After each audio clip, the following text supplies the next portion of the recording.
Maybe they're going to be marketing some other product. Maybe they're going to be saying, hey, call your congressman and change these laws that apply to banks. And what the FCC has said is that when the subject matter of the call ranges to the topic, then the call is transformed. And it's a call that would have been allowed and it's no longer allowed. And so I think that the content of the call is different here.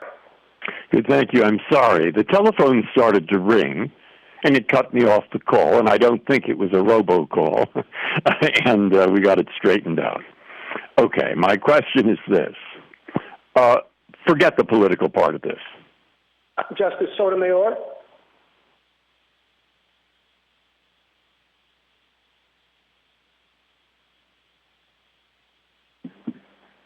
Justice Sotomayor?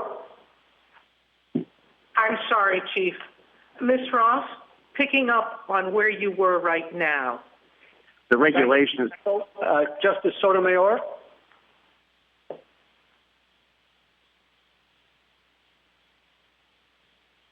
Justice Sotomayor?